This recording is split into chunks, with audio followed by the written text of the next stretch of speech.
we're looking at the next series here, VortiX against 3DB, and yeah, this is Ottoman went through. also going to be a best of 5 series. The next one would be a best of 7 the next round, but now in round 2, it is gonna to be yeah best of 5 as well.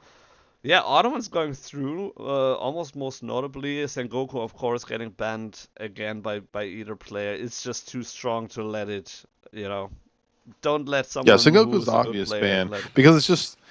it's so difficult. Like some of the advantages that Sengoku has is just so insurmountable a lot of times. The passive food, the castle age cavalry, the fuel age Yari. I mean, there's just so much things going for them that you just automatically ban. I mean, Ottoman's another ship that's really strong, but VortiX actually going for the Golden Horde ban instead of the Ottoman ban. So a little bit of a different situation there. I mean, that also means that he can grab Golden Horde for himself Mm. later on in the draft.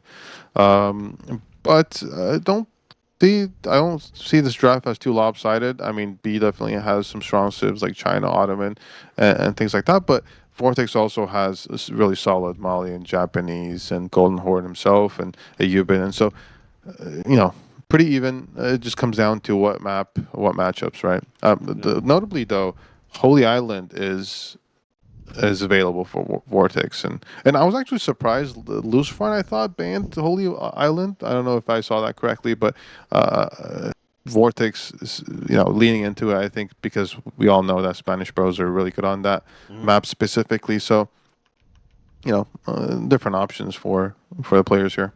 Yeah. I mean, maybe sometimes it is a situation that you don't want to play it necessarily because Holy Island is one of the maps that is being played quite a lot. So maybe it was just like, nah, I don't want to bother with that right now. So that also could be the case. But It yeah. also makes the draft different, right? So you have to kind of consider the water map civs. So it does kind of add a bit of more complexity to your drafting. Because if you're just drafting for landmark maps, it's a little easier to think about what civs you want, what civs you don't Mm. want your opponent to have. But if you also have to have a water map to worry about, then you have to have like 2 or 3 civs that can have dual purpose or actually just have your one water civ type situation. So it is different. Yeah. Yeah. Alrighty.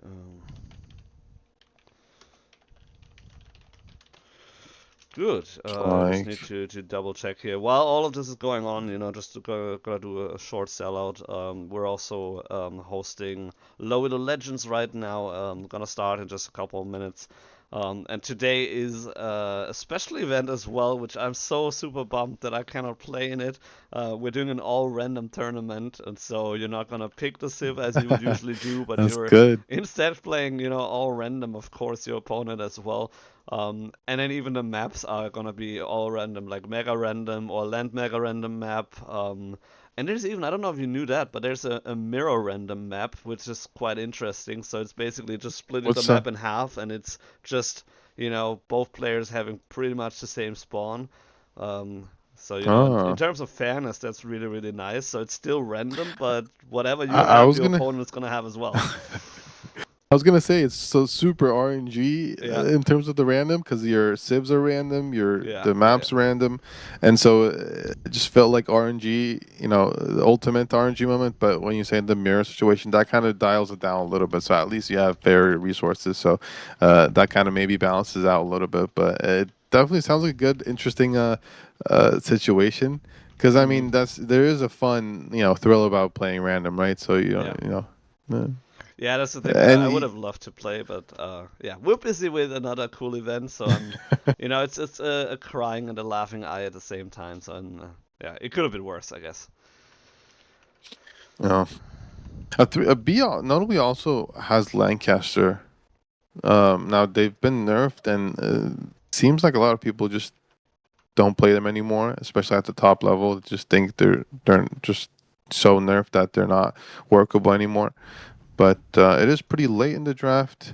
And then Mm. Macedonian for B's, of course, it's a good civ, but he had a ban, so he could not pick it for a long time. Interesting matchup on a land map Mm, for VortiX. I think VortiX has been playing Tughlaq on map or land maps a little bit more, but he's going up against Ottomans. It could also be just kind of letting go of Tughlaq a little bit against a really strong Civ, and then but it's a best of five, so you don't really want to throw away too many mm, games. Not so much throw away, but kind of put mm, yourself in not yeah. a great position to win it.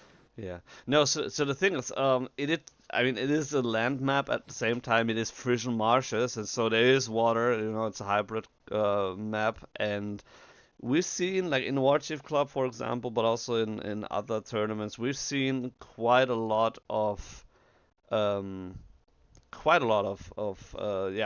Tughlaq going Tughlaq on on this there. map. Um, Ottomans also quite a lot. Macedonians have been there as well. Then usually skipping the water for most of the game, if not at all.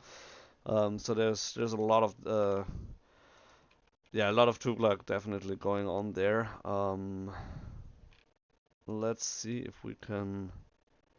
The game should be on, so actually we can already. Let's jump in. You're in my group, perfect. Let's hit observe. Mm-hmm. EGC version of Frisian Marshes, and jumping right in. I also need to do the colors here. VortiX is gonna play in red, and B is going to play in green. And yeah, just loading in, and then we're gonna jump right into that first game in this best of 5 series.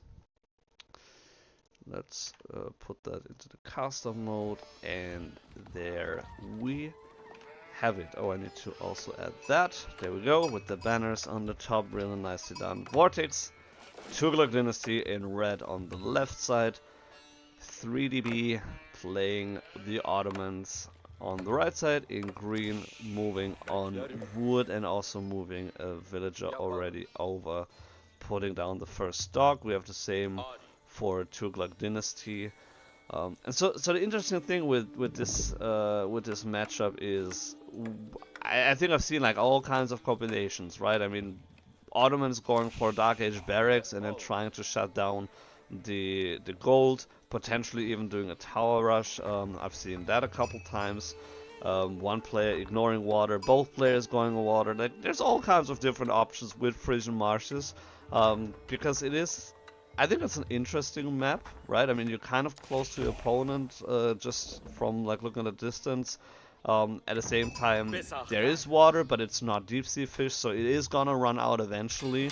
But it's also 1,800 food per pond, and so if you ignore it completely, you're missing out on a lot. And so just a couple different options how you can tackle that map. And both players deciding to move on water, not doing a Dark Age aggression. We don't have military school or Dark Age barracks from either player.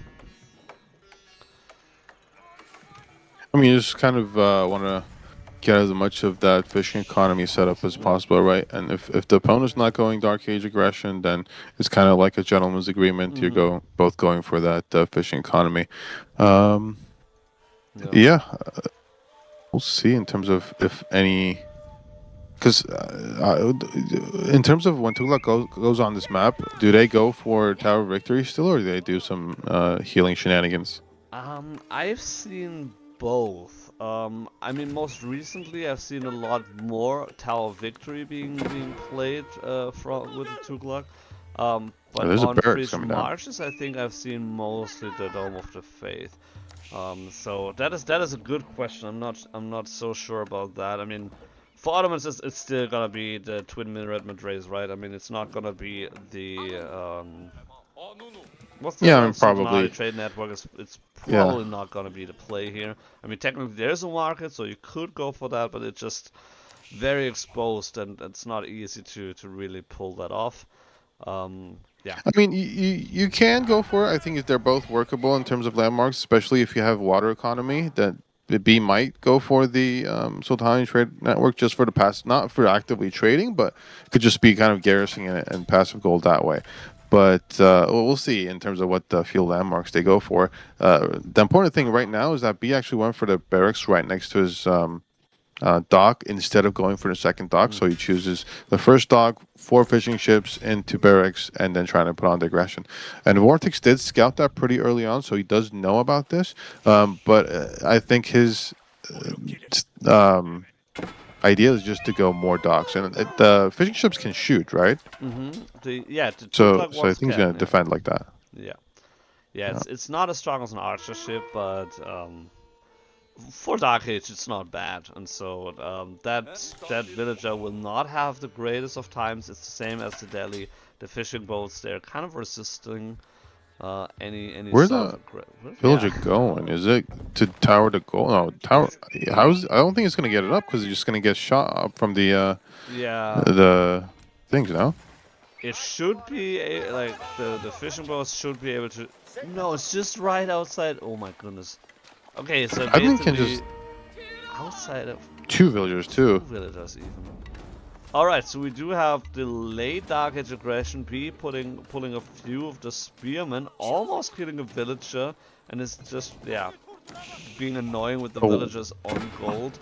And VortiX is really close to having enough gold to get the Dark Age. He definitely should be able to, but this is just so annoying with the villagers getting poked at by the spearmen. There's another one coming. Ooh, the pathing.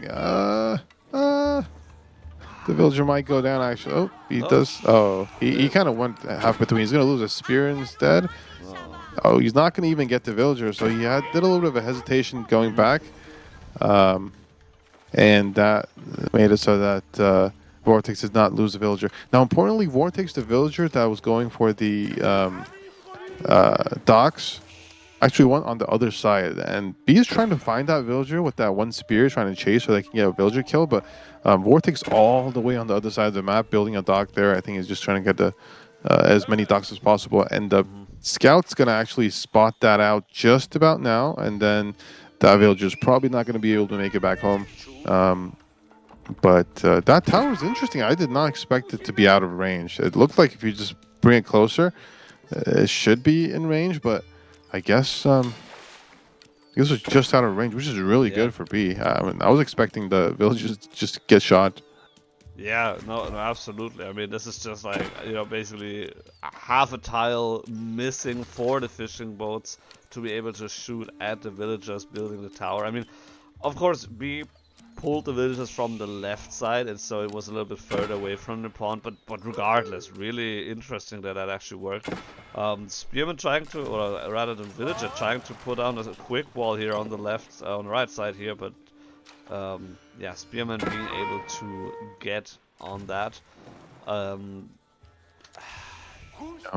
I mean, that spear, that villager was never going to get back home because I think, B recognized that, wait a minute, where's the villager that's building docks, right? There's all these docks around and there's no villager to be seen. So eventually found that villager. Now, VortiX does have a lot more fishing ships, but, one of his docks is completely idle, right? His initial dock, and he actually lost 2 fishing ships, I believe, on that dock. So it's not the best. The other thing is VortiX doesn't have any units out on the field, so he's still kind of on the back foot, whereas B is able to have some map presence and also expand simultaneously, so it's a little more safer for him. But we'll see what VortiX goes for. He's going for the archery range and for the stable, so it's going to be a double comp versus the spearman. B's age up is a little delayed, but like you said, he goes for the 20-minute Medjay, just to have that food to fall back on. Yeah, I mean it's definitely. I mean both landmarks I feel are very high value, but the Sultan trade network really only works if you put traders in there, and then you just have to work a little bit better with your population pop and with the cap, and so it's a little bit more difficult to really pull it off. With the unlimited food, that is just quite nicely. And yeah, VortiX on the other side, he did go for the Tower of Victory, so he is looking for the 20% extra attack speed that the elephants get, so the raider elephants and then the war elephants, of course, as well. And then he's also setting up the houses already, so he's just gonna put down a fort here anytime soon, at least as soon as he gets on stone eventually. And other than that, I think he's kind of He's kind of putting down the back, but just for now, so that he can actually focus on making units to defend these docks, because B is gonna start making Sipahi, and it's gonna be really difficult for him to be able to defend those docks now. 3 spearmen from the tower, which is really annoying that he has that tower to split from his main base and the docks, but those spearmen are going way too deep under TC. He's gonna lose 2 of them, and now this tower's a lot weaker, right? He's going to be only have 1 garrison, but he does lose a fishing ship for it. VortiX wasn't paying attention there. Yeah, he does have three raider elephants already, and these healers, the imams, might be out of position if he decides to pursue them. The only problem for VortiX is that the Sipahi are going to be pretty problematic for him if. There's a good amount of spears out on the field, and this might be a little too much going forward because he's going to lose the archers, but he might also have trouble with the elephants. He's going to run away for now, but yeah, like I said, it's just now he's going to spearmen as well, which is definitely necessary against Sipahi because you just have no way of dealing with them otherwise. Yeah, the Sipahi, they are really, really strong in this situation. Unfortunately, B losing 2 imams here, so the both imams that he did go get with the field work, really unfortunate. I mean, that's a heavy loss. That's really something that's a big one, yeah. to avoid, especially because if you can keep them alive, you can go on top of the spearmen, even pull away the Sipahi, and now that will get healed up again to full health, but now that's not gonna happen, so neither player having access to feudal age healing, and VortiX now with a good massive units moving on top of the outpost is really wants to get back his initial pond here. Yeah, I mean, like you said, the imam's actually a lot, a huge deal, and VortiX kind of went for the imams knowing that he would probably lose a lot of his army or significant batch of his first archers and maybe an elephant or 2, but it was just kind of worth it because there's so much value for him to kill those imams because he's not going to be the B's not going to have healing, right? And the Sipahi having healing is a really, really big deal, like you said. And he's going to be able to get rid of this tower pretty soon now. And B just essentially only has Sipahi, and VortiX kind of has a triple comp. It's going to be more than able to deal with those Sipahi. He does have to be careful with the archers, though.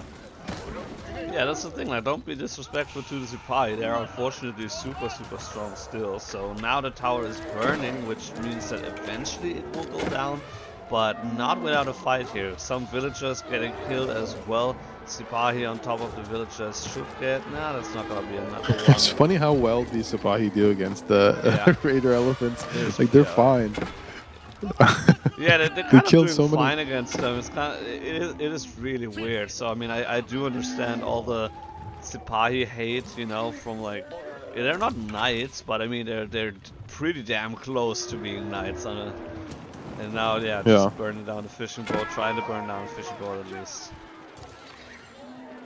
Yeah, I mean, B is going into archers now because the only, he doesn't really care about the raider elephants as much. B doesn't. It's just the spearmen that he's trying to get rid of. Like, he's targeting the spearmen as well, even though, there's a lot of army here. There's a lot of elephants, but Sipahi, I mean, it's so funny to watch them not care about 4 elephants and just kind of poking and prodding and killing all these units. Look at all these red bodies on the floor. He's losing Sipahi for it, but it's still kind of absurd. Yeah, it definitely feels absurd. I mean, especially they don't even have melee armor at the moment, so they're getting the full damage and they're still doing seemingly okay. Now the archers are kind of out of position here. One single raider elephant hunting them down. And I mean, mind you, they have 20% extra attack speed, so it's actually not like super slow, and it's gonna be really, really noticeable later on in the castle age, especially once they get their move speed upgrade and they have 10% more move speed. So down the south, down the south, Bees actually is attempting to build a dock on the pond that VortiX already has a dock, and unfortunately for him, the villager was low health, so he had to Mm, pull that back. But fortunately for him, there's no Sipahi for him, so VortiX's Ville might be in trouble here. On the flip side, VortiX also sends one raider elephant so that he's able to hunt down Bees villagers. So it's kind of, hunting down each other's villagers. But this one raider elephant might not be enough. There's a lot of Sipahi around, and Sipahi are faster, right? So mm. looks like Vortex villager hid in the stealth forest, but eventually is able to get found again.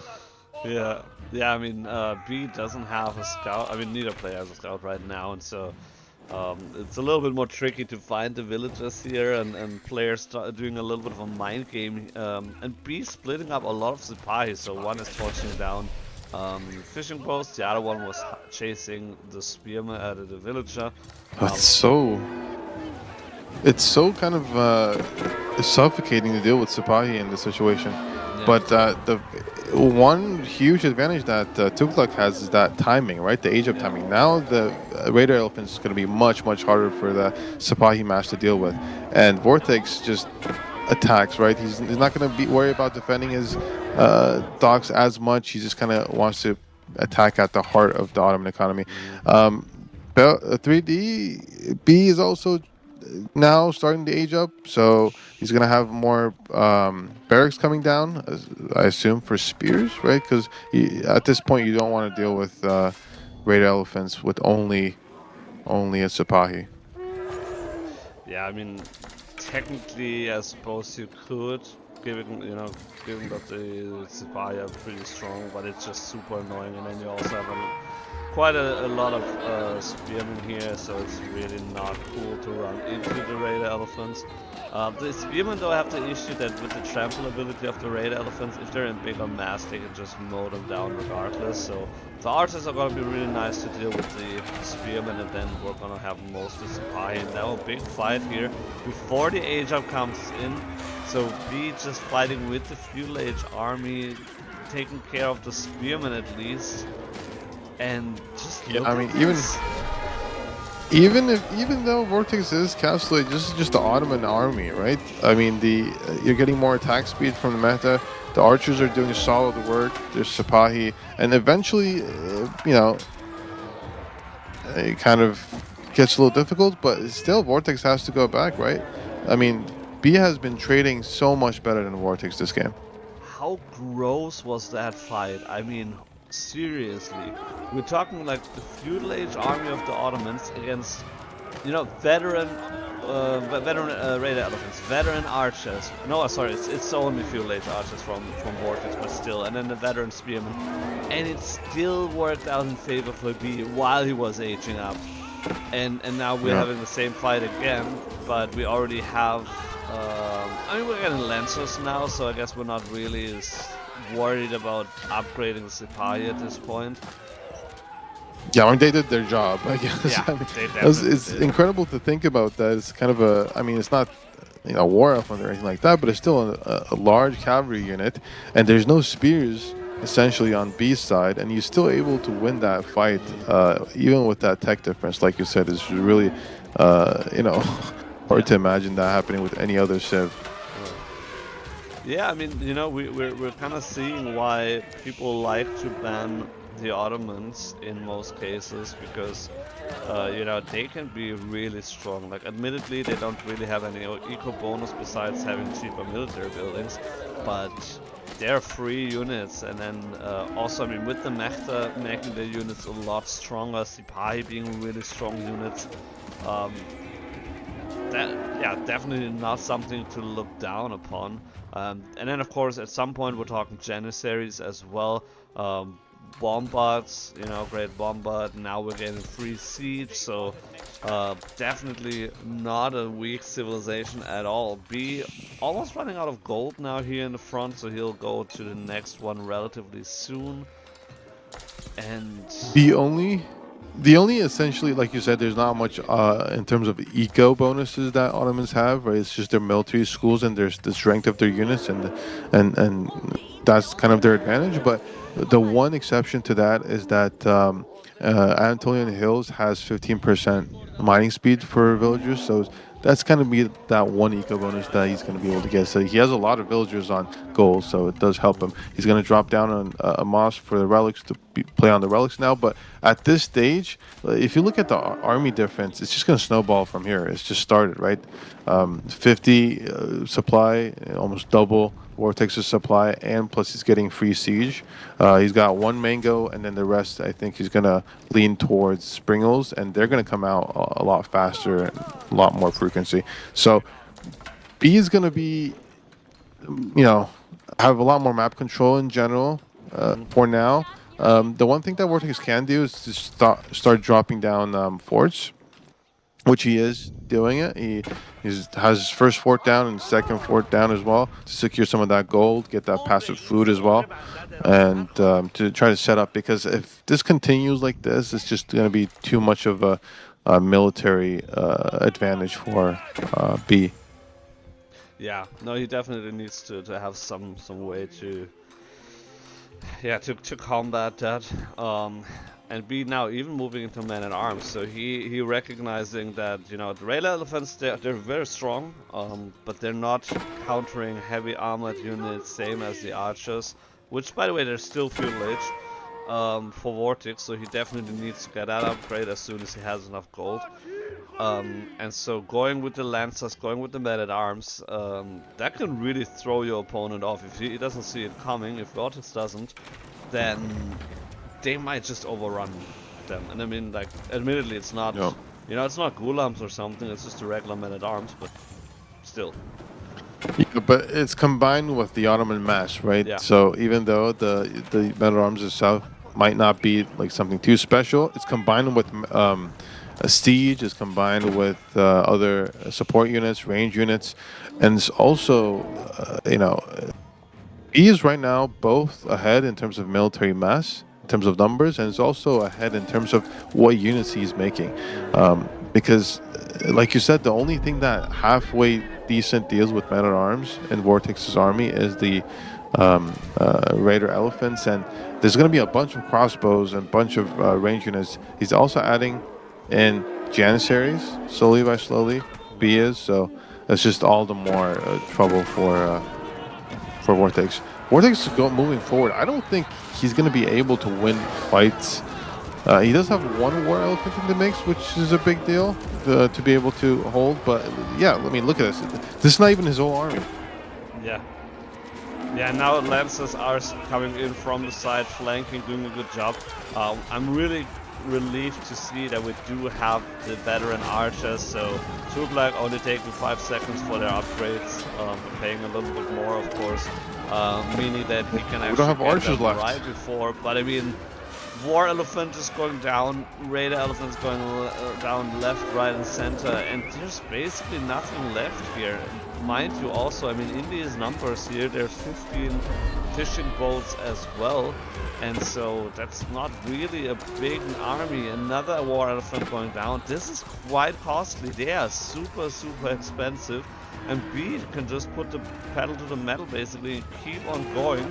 He can idle out the gold very soon, and then VortiX doesn't have anything left to speak of. Army numbers falling, archers going from 34 something to down to 10. And that fort is not. Yeah, the fort is not yet upgraded. He's gonna get upgraded soon, but the difference in military is so much that B is just gonna dive, and there's nothing VortiX can do about it at this point. He's even gonna siege down the fort essentially.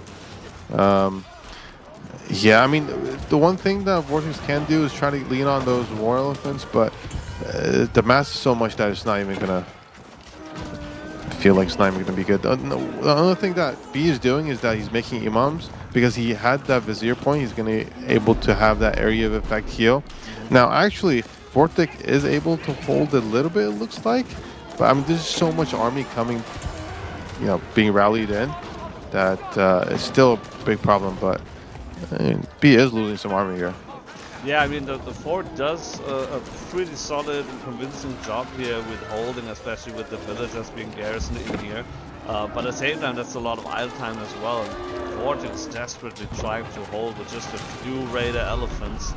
But yeah, with the siege here on top, with a lot of archer crossbows here, gonna make it difficult. And as soon as this falls, we have another 9 villagers being killed. So we already up 12 villager kills. That's gonna be another close to No, 10. stone. Yeah, doesn't have any No stone stone left. to repair, and fort Yeah. goes down. The other thing is the springles. Now there's a good bit of a springles on the mix. Now there are archers that are going to be able to target it, but the men at arms and the healing is just a little difficult for VortiX to deal with. The archers are going down super fast. I mean, um, yeah, it's just no way to hold it. I mean, this is why people ban Ottomans, right? They're just so oppressive in terms of military. Yeah. When they get going in Castle Age with their military schools and their units, it's just a downhill situation. Because I mean, Vortex went out to meet, be a little aggressive because you kind of need to, right? And it's Hmm. Ottomans. They you don't want them to get into Imperial Age. You don't want to get them to have all the relics. And I think B had the relic advantage, so you kind of have to make something happen. But at the same time, you just don't have the army to be able to compete with the Ottoman mass. Yeah. Yeah, no, I mean that's the thing. Like if you produce regularly, plus you get a few free units here and there, especially later on now with the siege and castle age, that really does make the difference here. And I mean, you see, in terms of resources, we're like super close. Both players really, neck to neck. But the military count does speak a very different Yeah. language here. It does paint a different I picture mean, it's for just sure. classic Ottomans in that Yeah. situation, and in a lot of situations like this where you have a passive generation of, you don't have to think about it; it just always happens. Siege and Mhm. range units, for example, that you can have. It's just really hard to deal with the opponent because they actually have to actively think about what they need Yeah. to make, and it's just really difficult. It was the same situation for Macedonian because they get crossbows from the Golden Horde Tower, and you make archers, so the backline is just kind of, you can't counter it situation, Mhm. or you can't counter it type. Um, uh, you know, army. And same thing for Ottoman. You just get the range mass, a combination of different units, so much like diverse units that it's just really hard to make units to defend Mhm. or to kind of counter that unit. Yeah. But yeah, siege plus army plus a front line in which he used men at arms. I think the men at arms is just a tank, right? So to Mhm. protect the siege, to protect the range mass. So yeah, classic Ottomans that's just really difficult to deal with their army. Yeah. No, definitely, absolutely classic Ottomans. But I mean, at the same time, it was not only classic Ottomans. It was also interesting, like just a little touch here with the barracks being built by the villager that was already out there on the dock, and then the villager pulled to the tower rush on the dock, which is like super unusual. I don't think I've seen that before, like being done in that way. So really nice touch here, really cool strat by B, and it was definitely paying off for him. Next game should be going for a while now as well. I think we're a little bit behind these players, so let's find that game really quickly. Where is that? VortiX's game. Yep, they've been going for quite a while, so we're not gonna hit the Observer delay, but it's still gonna be in the same scope here. Dry Arabia being played, and the civilizations are gonna be Golden Horde and Macedonians. So two, oops, not that one, this one. Two. Let's put on Holy Roman Empire for a second there, unfortunately. Which is not gonna be played, at least not on VortiX's side. Maybe we're gonna see it later on with B. But for now, best of five. B is up 1-0. Next game, Dry Arabia. And Seems like maybe I don't have. Let's see. oh, they don't have the. It's the what is that? It's the EGC version. I'm gonna share my screen real quick so you can see what I'm seeing there. Uh, I mean, this is what Dry Arabia, right? Oh, we just need EGC Dry Yeah, Arabia. it's the EGC Dry Arabia. So players usually prefer the EGC version of the maps. Um, Luckily Yep. for me, I have pretty much every EGC map downloaded by now, just because we have it so often in the VortiX Club and other tournaments that we're looking at. So, yeah, VortiX playing the Golden Horde, opening with the Uvu and then the Golden Tent, of course, a little bit forward, but still pretty much inside of TC range, so that should be fine. Uh, B on the other side playing the Macedonians, and as they like to do, opening on the deer on the kind of forward as well, but Golden Horde not being known for a lot of Dark Age aggression should be fine. And yeah, then just opening Varangian War Camp as the first house, and which a lot of people don't really open with, which I find really funny. So the house, you know, taking 15 seconds, and the Varangian War Camp taking 20 seconds, and some players are just like, nah, that's 5 seconds of not gathering resources, I can't have that. And so they open with a Yeah. regular house. But yeah, not this time. Yeah, I mean, I mean, you can do one house and then as because you just, I guess it's just a little bit of a faster age up. It's not going to be too different.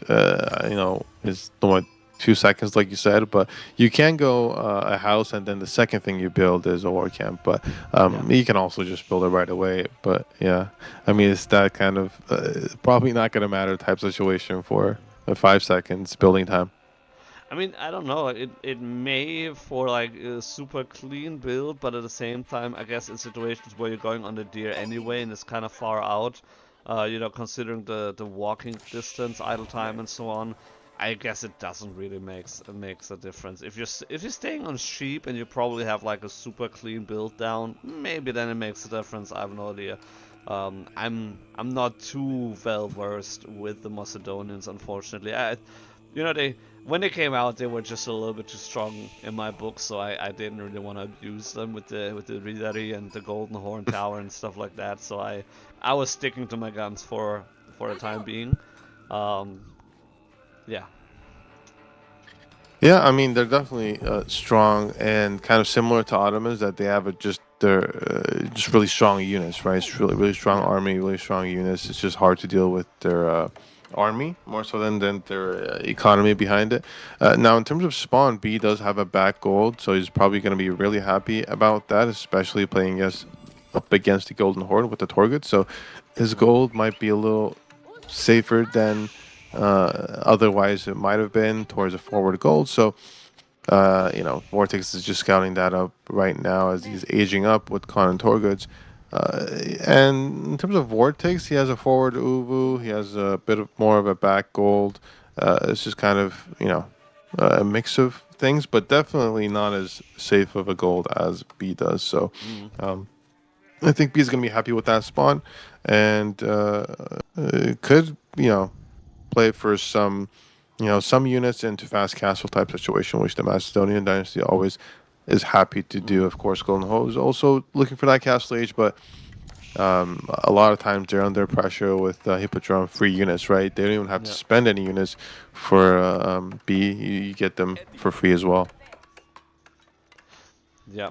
And I mean, it also, of course, couples as a stable, so you immediately have access to or the ability to just produce horsemen. So at least what I've seen most players do is just open with a couple of horsemen, and then you get the free scout, the Hippodrome scout, and then Hippodrome horseman later on for free. But yeah, immediately having the horseman being queued. Um, and then yeah, the rally point, where is that going? Somewhere, yeah, on the right. So yeah, just putting it there safely outside of the TC range, and then he's just gonna move it from there. VortiX could look for a wall, right? I mean, as the Golden Horde, you do have access to the Palisade wall, unlike the Mongols, and so we could see a couple of walls maybe down the line here, maybe even taking in the gold, or maybe you use the wood lines to connect some kind of wall system, grab the deer pack in the back as well.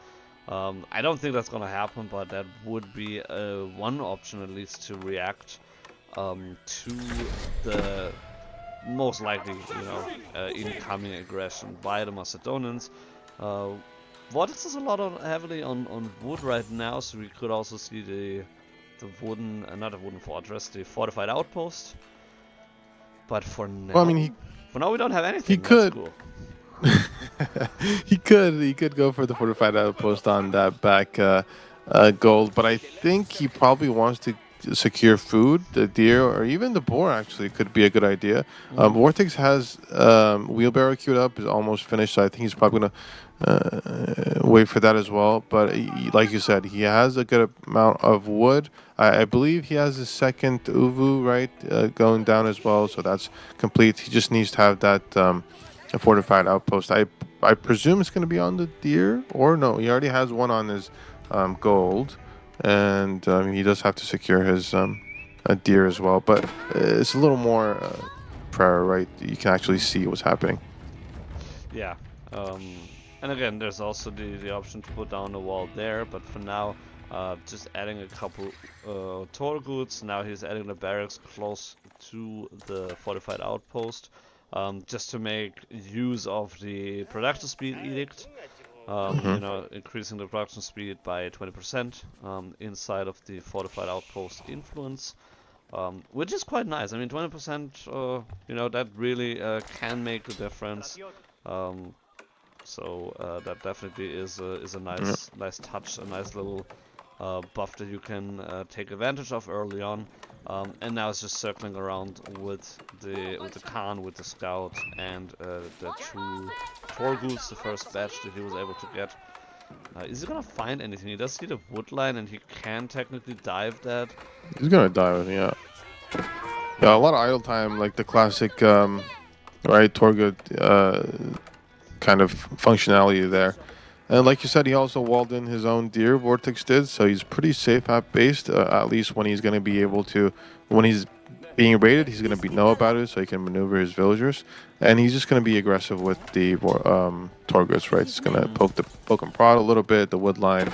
But B is actually making good amount of units. He's making horsemen, he's making spears. And Vortex is only having spears of his own. And the other thing is for Macedonian, you kind of have to set up the barracks because they cost a little bit extra. So you kind of have to set those up. But once you have them set up, then you have a lot of versatility in terms of you can do a lot of abrupt unit changes, like composition changes, and that can actually catch off guard your opponent. So it's just kind of a nice dynamic to have. Yeah. Yeah, not only that, it's also, as we see here, being queued right now, the stronghold defensive arrow slits. And so they will, you kind of garrison inside, but they will shoot at your opponent. And so what a lot of players do is they put the Rangan strongholds close to their goal, for example, and then they kind of have a defensive structure there as well. We do have the double stronghold here in the front, so kind of outside of the base here, but the walking distance towards the opponent is kind of nice. And so I guess curious to see what is going to happen on here later on, because this really feels like outside of position, and it's not necessarily like a forward proxy military production, but it's also not in your base. So unusual playstyle a little bit here by B, but I can't say that I don't like it. Yeah, I mean, it's just kind of dropping down the barracks just to, like you said, there's an extra arrow slit, right? Whatever it is, it's going to be annoying for your opponent, especially for units such as archers and spearmen and stuff like that. The arrow slit normally doesn't really do too much for cavalry and the higher health units, but for like ranged and, small, lower health units, it's just kind of pokes and prods them. And if you take a fight under them, it's just kind of a few units down at a time, right? So it's definitely an advantage. And yeah, Beats is kind of circling around, trying to see where he can poke and prod, but VortiX is pretty well defended with the port over there, and he can easily garrison. It's just kind of two players, poking and prodding and trying to get the measure of each other. I think both civs kind of want to go to Castle Age eventually. Is kind of their power spike. Mm. But B is definitely, full on making units. He's going for the triple comp. He's going for an archer, spearman as well, and of course his horseman. And VortiX the spearman archer composition with Torgood's passively as well. Yeah. So basically both players having a tri-comp of some sorts, and I would say they definitely, at least how I would read the game right now, they definitely respect each other. I mean, as you said, they're poking a little bit here and there, but no major dive here. A little bit of a not taking care here of the two villagers on the gold. A good surround here, so 2 villager kills by VortiX. That is quite nicely done. Getting in, killing 2 villagers, and then get the heck out of here again. So nice done here by VortiX. What is V doing? He's just pulling away the army right now, seeing that VortiX also has a sizable army and doesn't really necessarily want to clash with that. Is he gonna prepare for a tower though? He's pulling 7 villagers on the gold, but there's they're gonna be. Yeah, I think B could have used some walls back here, or at least, like you said, the the barracks. Yeah. For B, if they were around his gold, at least there'd be some more vision and of course like some arrow slits there. So yeah, that's why he's having a bit of difficulty. Like you said, these Torgoos don't do a lot of damage, but they do enough damage to kill 2 villagers. And also, now the wall comes up. So definitely a good wall there. He's also going to be able to trap these Torgoos. If he really needs to click that last little bit of wall. No. Oh my goodness. Yeah, unfortunately. The Torgoos survive. Yeah, Torgoos make it out alive. They're quite happy to have this little spot of wall where they can still get out alive. And meanwhile, we have a lot of units here on the 2 strongholds here in the front, torching it down. The first one is already going down. Now moving to the second, which means this is. Oh, wow. It's a big loss, right? These are 200 a pop in terms of buildings, so losing 1 is already pretty bad. Now B is able to come back and kind of face army, but I think VortiX probably feels okay to take this fight, kiting with his units. Looks like there's only 1 armor upgrade for the horsemen. The blacksmith upgrade for the range units is coming through, I believe. And if VortiX wants to take the fight before that happens, he'd definitely be in a good position to win it.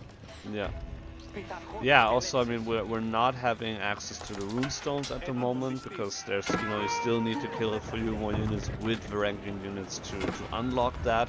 And at the end of the day, we're talking about Golden Horde having heavy armored units, and B doesn't have heavy armored units on the field right now, with the exception of the Hippodrome Readery.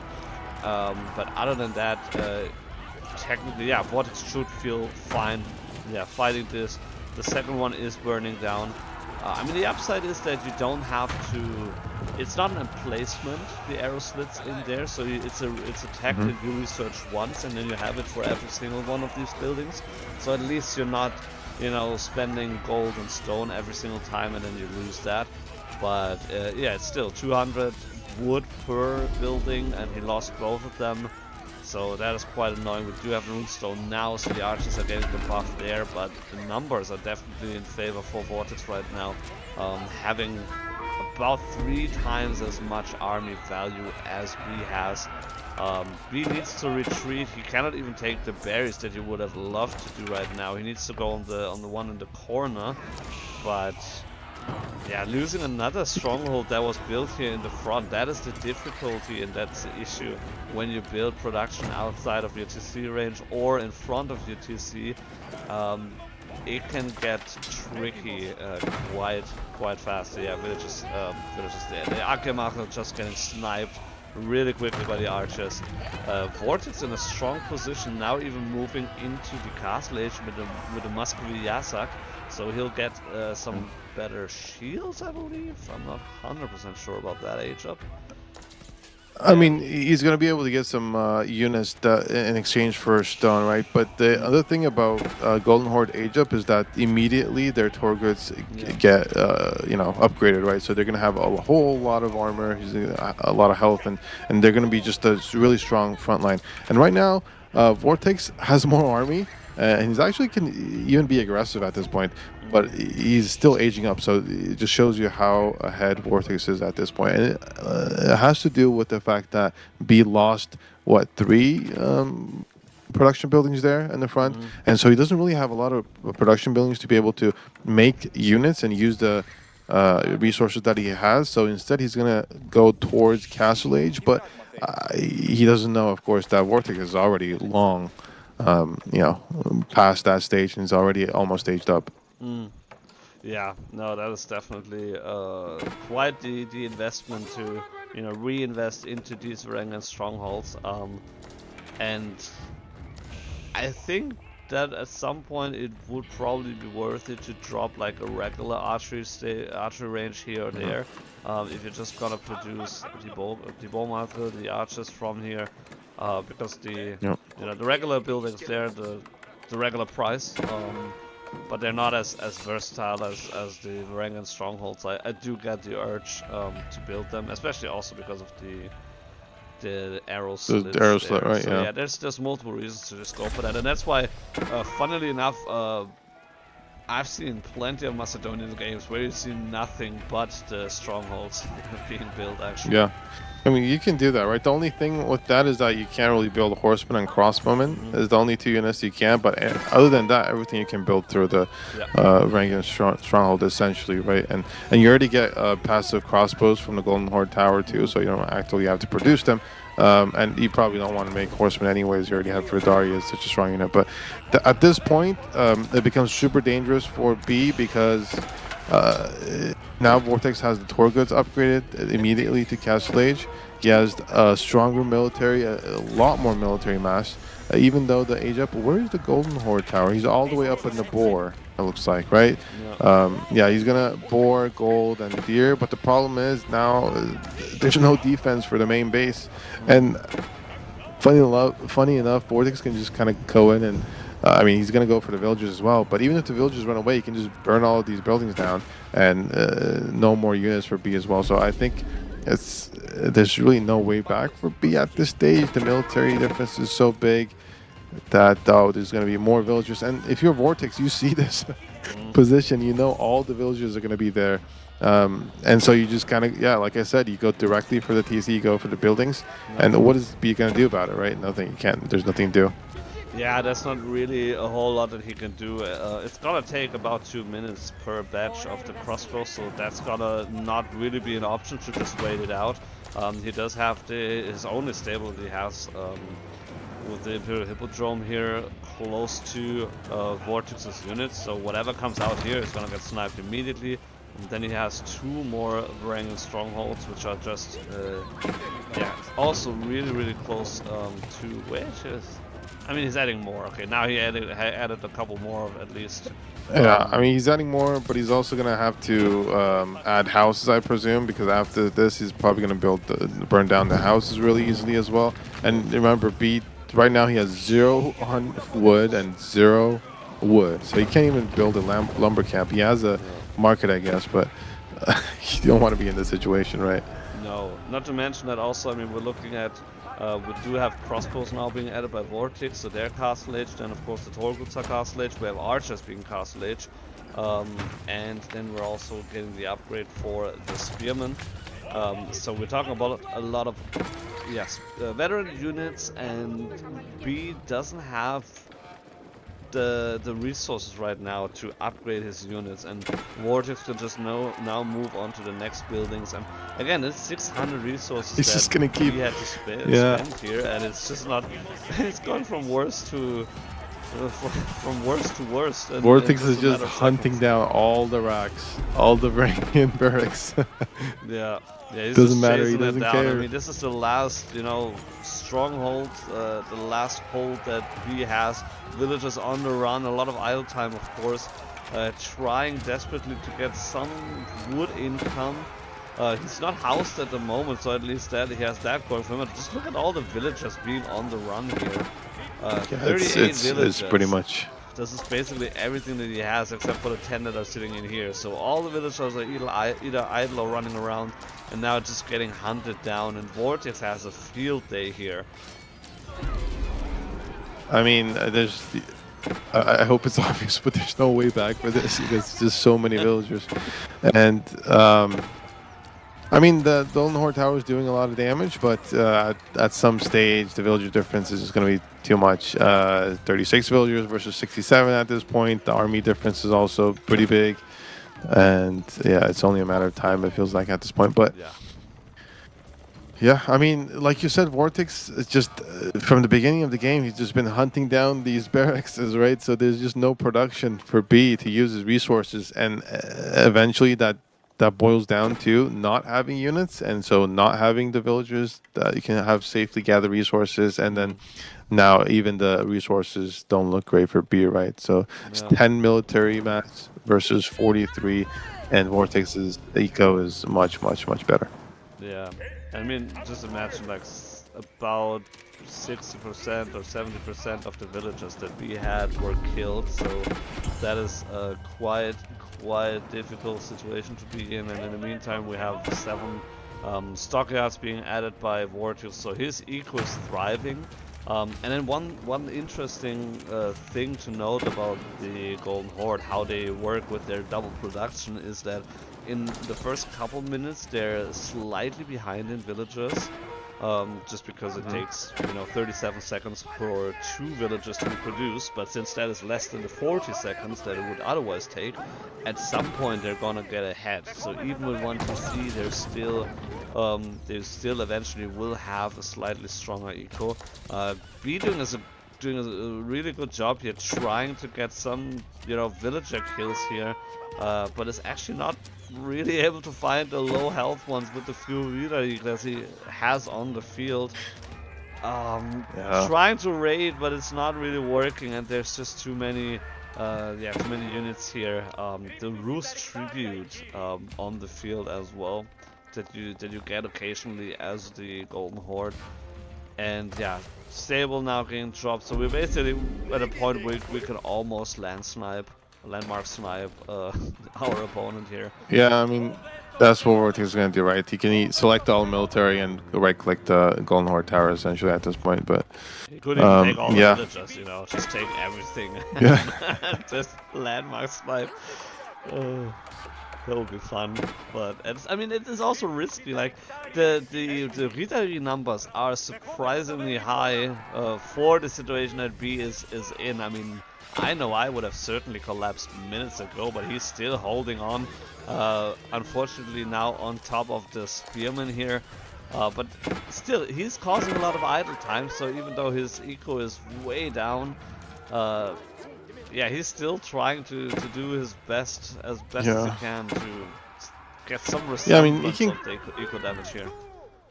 He can do idle, he can create idle time, but VortiX has 1,200 food in the bank already, as opposed to B, who has 30 food in the bank. So he might lose out on that trebuchet though, which is going to just be annoying for VortiX, I feel like. And the second one, oh my goodness. What a timing! Oh no! VortiX is probably going to get frustrated eventually. I think this might be a longer series, a strategy from B to wear out VortiX mentally. Even the wins is going to have to come at a pretty high effort, so that could be the situation, because there's no feasible way B can come back into this. No. There's one and VortiX is aging up as well, so he's going for more army, but that is a big I mean, he can actually just right-click the thing. I feel like there's 19 Torgoods alone should be able to be okay, but yeah. Just playing it safe. We don't want to lose the game from here with 80 villagers versus 33 villagers and aging up. So playing it safe and slow and steady wins the race. But I think the race has already been won. That technically. Well, just racing. Technically, definitely this should be the case. I mean, I would love to see some Kashyyyk upgrade coming in, some veteran Kashyyks, and then yeah, like with veteran Kashyyks, he could just move in and then just right click the Golden Horn Tower. B running out of gold now, kind of. I mean, he does have to, he's going for a keep. I mean, I would have gone for a double C before I went for a keep, I suppose, but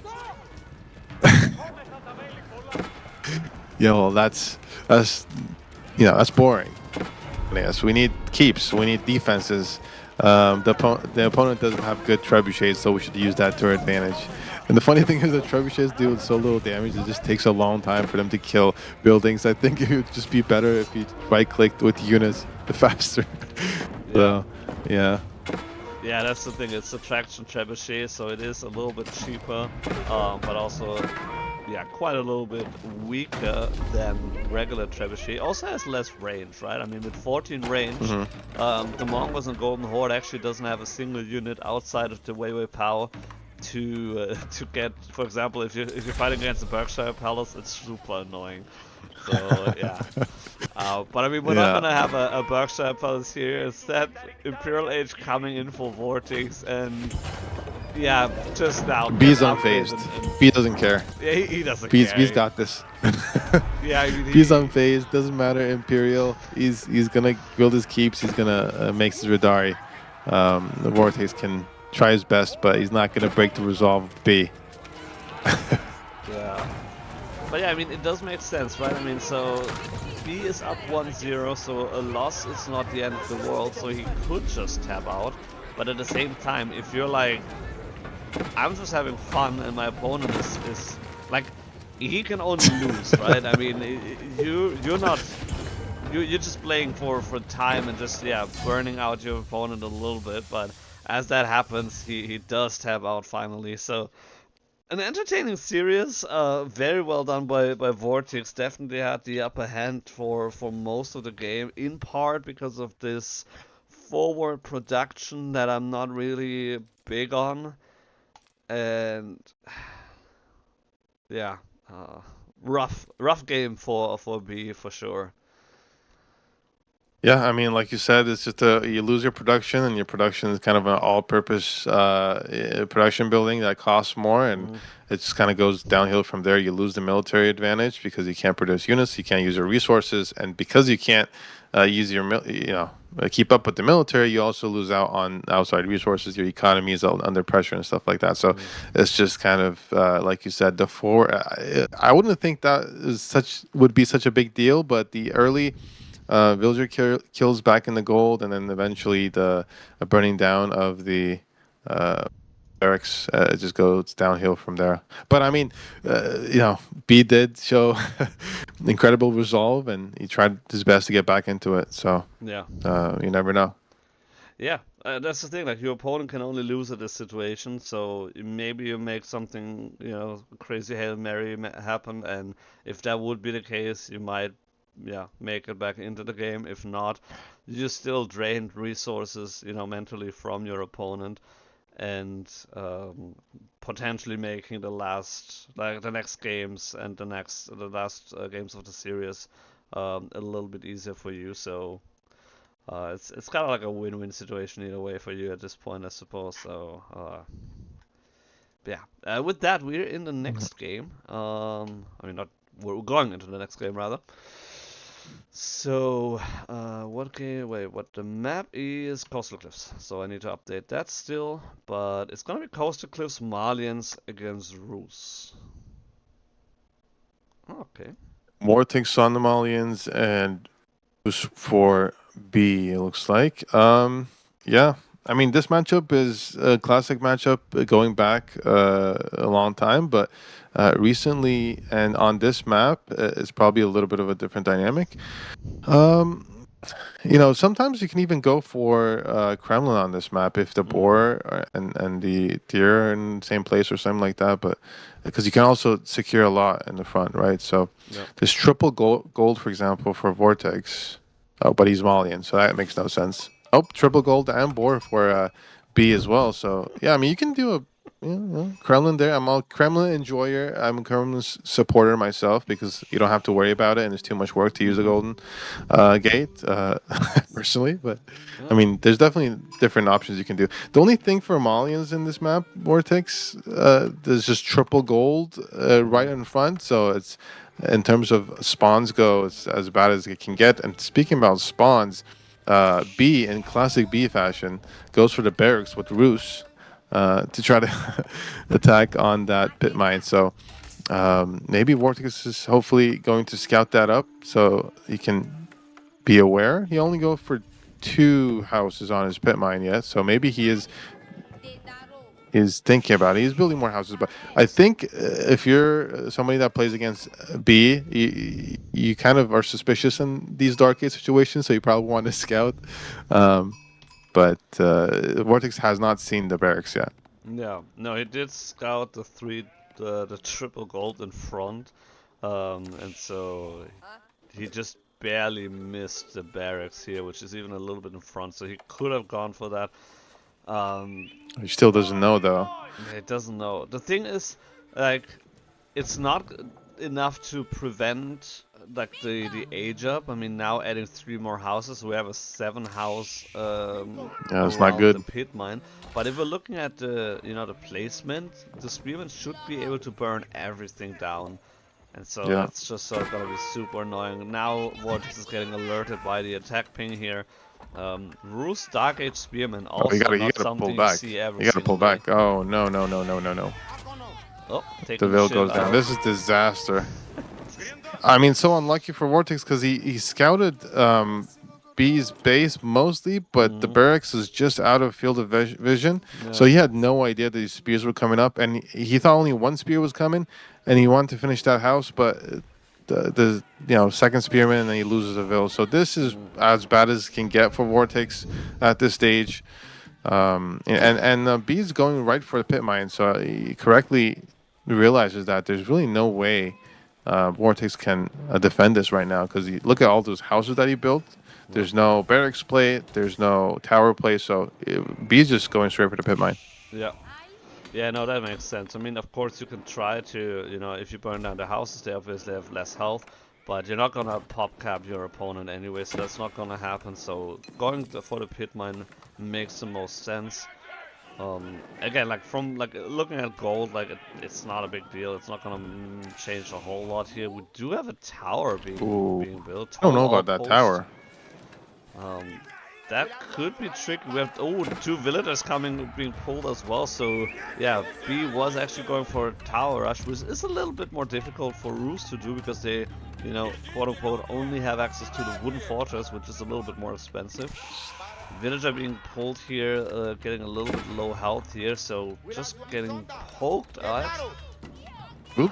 He gets some shot off from a TC. One spearman goes down at least for him. Second one goes really low health. Second Yeah. one goes down as well.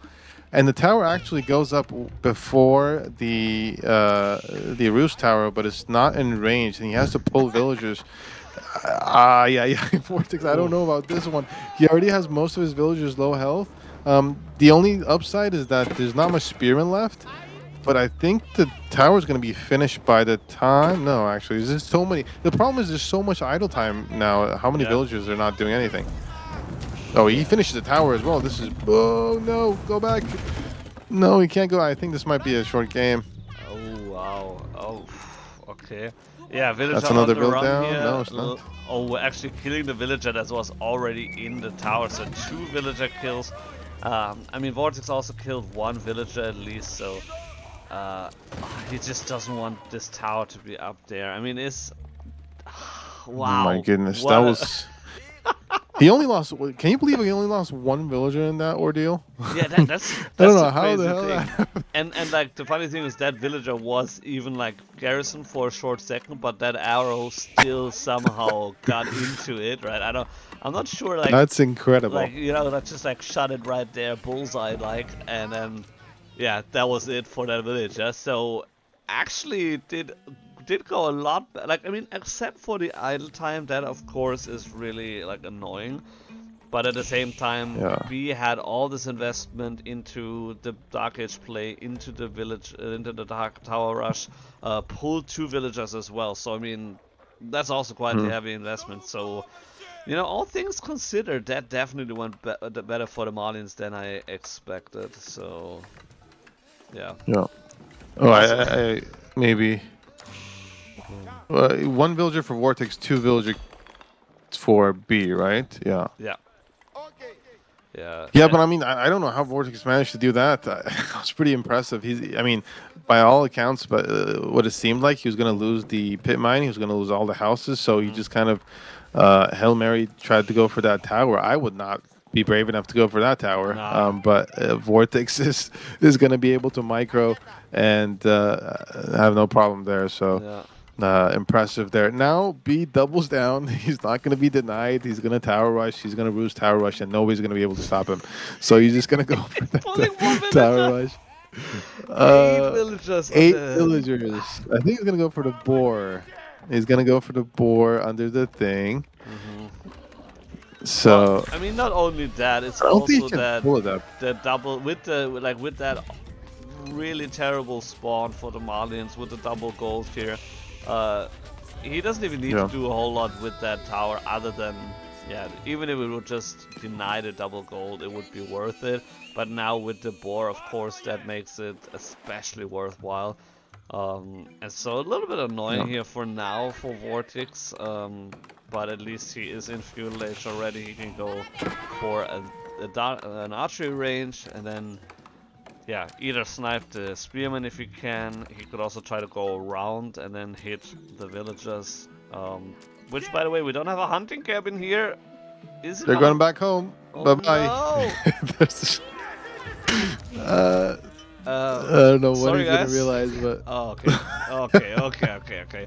I was like, I mean, just take like 1 trip and be like, well, that's 200 food. That's enough for now. It's like, I'm not sure. Worth it.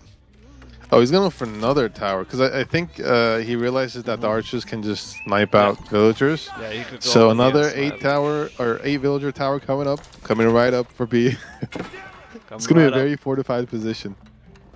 Yeah, I mean, like the game is going to be, how do you say that? Like it's going to be decided around this spot here with the double wooden fortress. And I mean, at this point, with the double fortress, I suppose we kind of would need rams to finish the job. We have barracks coming up, and VortiX just instead went on this gold. But yeah, spearmen are already there. I don't think that pit mine's going up. Nah, it's not, unfortunately. No. Yeah, I mean, this is a really bad position for VortiX. There's nowhere to go, right? Like you said. I mean, we can kind of be amused the fact that VortiX or B pulled all of those villagers to build and is insist on that tower. But like you said, this is triple gold. This is not like this is just at the heart of Malian economy, essentially. This tower. Yeah, and I mean, like There's 2 gold, and the next one is also like behind here, close to the sacred site. So, quadruple gold essentially. See that? Quadruple gold, and then you have the one here on the left side, which VortiX is trying to get up now, with a couple of archers and a couple more dons, I suppose. Also joining the mix, we have javelin throws being added, so that's gonna be the tricom for VortiX. Because he kind of like. For a certain amount of time, you can make with just 1 pit mine if you need to. It's like 100. Like if it's fully stacked, it's like 108 gold per minute, I believe. So you can make that work for a little bit, but if you want to have the cow boom going, and that's the next thing that would be on your agenda, you kind of need to have more than 1 pit mine, or a lot of villagers on gold. Either way, but that's just gonna be a little bit tricky. Yeah, B's going into a knights now, and he's going to second stable, so he's going to be pretty heavily into knights. Now VortiX already has a number of donzos to protect his pit mine, but I mean he has to be here, right? This is the only gold he has access to, so he's just kind of rally all his units here and defend this point with his life because there's nowhere else to go. Yeah.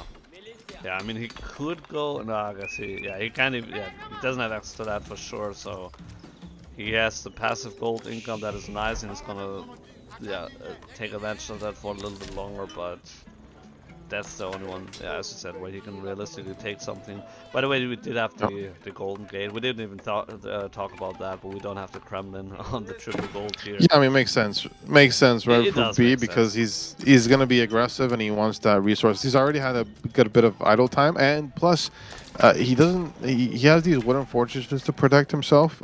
He's gonna be on his opponent's boar, mind you, right? This is not even his own boar, so he's gonna have a lot of resources to work with and to be able to have the Golden Gate to, re-macro and do that is going to be really nice. He's going for the deer as well, so his food economy, B's food economy, and the passive gold generation from that is going to be off the charts, right? It's just really nice for him to have both boar and deer, and he's making units with that.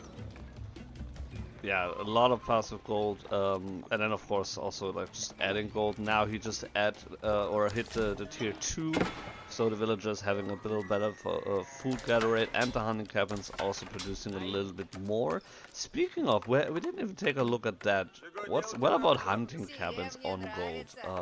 We do have that technically, which gives you a solid 2 gold per minute on the right side here, and do we have any other hunting like 9 gold per minute? Is that really all we have? No, I mean, B, I think because I mean he went Dark Age barracks, right? So you couldn't really do Dark Age Yeah. hunting cabins to effectively get that eco boost of passive gold. But I mean, to offset that, like I said, there's a lot of passive gold you get from the boar, so that is something. But it definitely should be nice to have actual good hunting cabins because they're a little cheaper than they used to be, right? They're not 100 wood anymore. But yeah, B is trying to just kind of cut off that in between because now the pit mine that VortiX is gathering gold from is so out there that he has to constantly have units here to defend. He has 2 rams to try to get rid of this position. Now VortiX with that Jav Spearman comp is very nice to defend this position, and B doesn't really have the army count to deal with this. Yeah.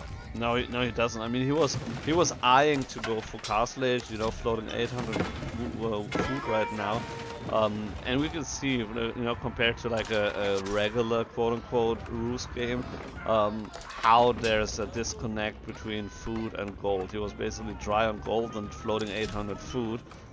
With the few hunting cabins, he probably would have had about 400, 500 gold at that point, and would be well on track to hit Castle Age. Now he needs to go into additional military upgrades, spend the gold on that. Yeah, going for some more units as well. Needs to abandon that position here for now. I mean, he can hold it quite well for the time being, but with the Donzo, he probably can't really do that much longer. Yeah, no, there's no way B is going to be able to keep this position. Now, the other thing is he's got castle turrets upgrade on that wooden fortress, but the wooden fortress is already dead, so that was a bit of a waste.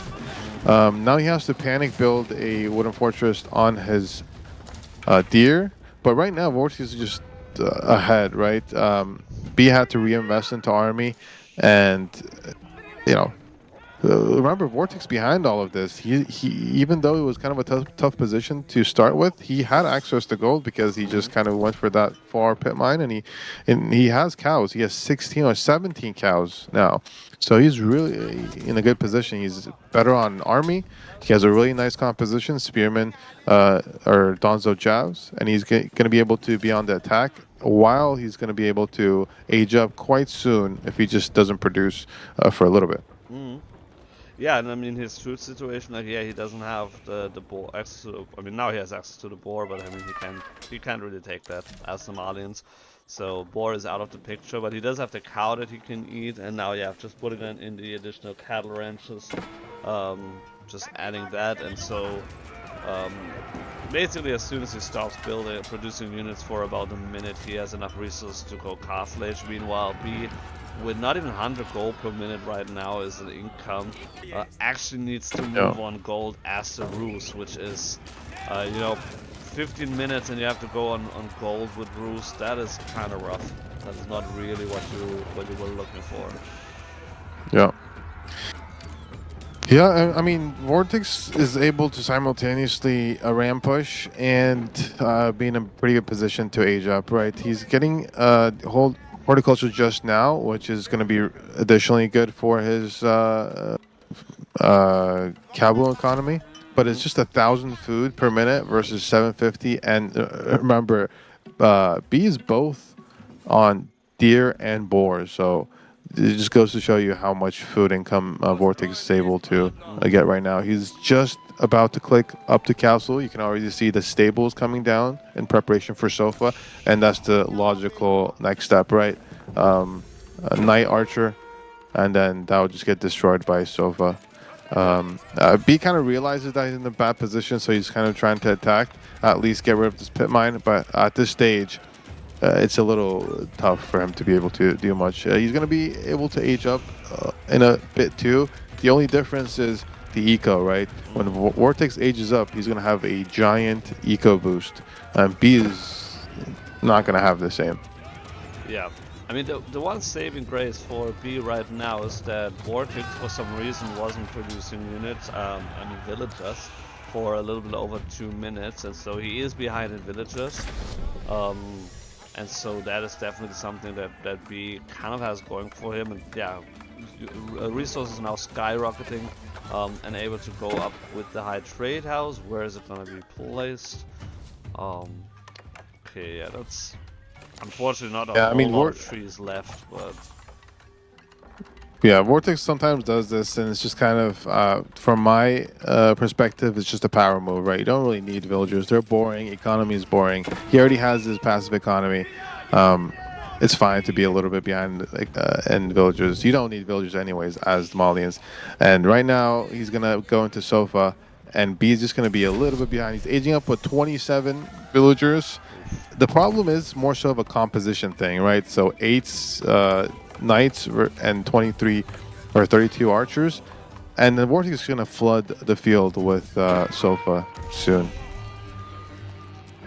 Yeah, now here villagers on the boar also getting attacked, so this is something that B now needs to defend. Pitmine attempted to build up again, but Archer's gonna snipe that village. Ooh, not gonna snipe that villager, never mind me. Just surviving with 5 health. Yep.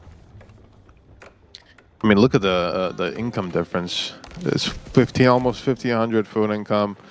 You know, and similar wood and gold income for VortiX. It's just he's going to be able to make a lot more units. And remember, the boar is going to run out, right? The boar is the only thing left in terms of high value food item. There's the deer on the south side still, but that's it. After that, it's, you know, not much to go on in terms of eco. I mean, there's berries, but you just hate to go on berries with the ruse because you don't get gold from that, and it's overall not so great food resource. Raids coming in here in the middle on the woodland, finding 2 villager kills at least, so that's not too bad. Finding a few more on gold, so VortiX may need to rethink his strategy not producing villagers. And yeah, just making it out alive here. There's not enough Donzo to really thwart that attack efficiently. Solid raid by B here, 9 villager kills overall, and now VortiX is trying to return the favor on the boar here, but there's not a whole lot on that boar left anyway. Where is that thing here? Yeah, 700 something, okay, so that paid off mostly already. Yeah. I mean, VortiX was able to kind of keep some spears at base and still be able to attack. I mean, he knows he has the military advantage right now, and he knows he can dive this. So he's just going to keep producing because VortiX, right now, he wants to put on the pressure. He wants to trade, right? He has the advantage in terms of income, so he can keep producing, whereas B is not going to be able to do the same. He needs that boar income because without it, I mean, look at his food income, 300 a minute, and it's probably dropping all the still. Yeah. So, yeah. And that's the difference. That is the difference. Yeah, I mean, Rus has some passive income as well, of course, but it's mostly gold, and the Golden Gate can only carry you so far, and at some point, the Malian eco is just too strong here for Rus. Interesting strategy, and I really like the tower rush at the double tower there, and on the board play in the front. But unfortunately, I think B kind of misread the situation a little bit, not producing enough units to really hold that, and from there kind of fell off a little bit for him. You know, I mean, if he had more units in this situation, it may have been a little bit different. But now he's just, yeah, just now catching up with the age up. Probably didn't have all of the upgrades, and then taking a really bad fight. And unfortunately, that's all she wrote. Because, yeah, again, looking at the resources, otherwise it was very close. You know, like up to that point. Like, yes, of course, now the Marlin Eco with the full cow boom with multiple pit mines Yeah, will I mean, really skyrocket, but it was close until this point. yeah, I mean, it's close because he was on board the whole time, right? Mm-hmm. Essentially, he was Yep. always on board, and so that was a good boost for him. The problem is, I mean, Vortex was just defended really well, right? Mm-hmm. He was in the worst situation possible. He didn't know the barracks was up, and he only knew the barracks was up when he built essentially a full set of houses around his pit mine, and two spears simultaneously showed up as gold and killed a villager. So like at that point, it's really bad for you. Even though, um, you know, eventually he's able to defend. But remember, it's a triple gold that's been towered. Mm-hmm. And so initially, he just was able to micro very well, not lose a lot of villagers. And like you said, the only villager that he lost was lost because he microed, I guess, a split second too late, and Mm-hmm. the tower killed the villager while he was already garrisoned. Which you have to be a little quicker than that, I guess. But yeah, it's just really nice micro from VortiX. Really nice kind of holding your composure because I mean B is a player, a very creative player who does these kind of aggressive plays early on, these tower rushes especially, and any other player I think would have so much trouble with that. Triple gold towered, your second pit mine, you don't have anywhere to go. But Vortex is just kind of calm and steady and defends well, and eventually uses that Malian economy to win the game. Yeah. Yeah. So, It's 2-1 for Vortex, right? It looks like. yeah, 2-1 for VortiX. I don't see their next draft here, so I'm not sure if they already. They should be a little bit ahead of us, so technically they should have been doing the draft already. Can I find the game otherwise? I see Marine So, Lord's game, that is cool. what map is left? Is Oh, there it is. Okay, so it is on local unpublished. Oh, that's probably then the three little the pigs, I three pigs? suppose. And then Yeah. almost a classical here. French against House of Lancaster. Didn't have that on my bingo Hmm. card. Interesting. Let's update the draft here real quick. So again, I'm He pretty sure it's doesn't go three for. lords. He doesn't go for China. I think that's Mm-hmm. essentially his best civ. So I think he wants to be able to use that as the final game if he wins this, right? And the series decider. So he's saving that maybe for a better map. Mm-hmm. Uh, the House of Lancaster, though, right? It's been nerfed a little bit, and French at this current state is pretty decent, pretty strong with their economy and their knights as well. So we'll see, but I think Vortex is happy with this matchup Mm-hmm. and the opportunity to win the series here. Yeah, no, absolutely. And I mean, the other option I think that he could have gone for would have been Japanese. But Hmm. it may also be that in the draft that they can also snipe one of the civilizations. So maybe he went for French Japanese and then B was sniping one civ. That might be the case. But let's move in. I need to swap that in game. There you go. So yeah, fourth game. B playing the House of Lancaster now here on the left side in blue.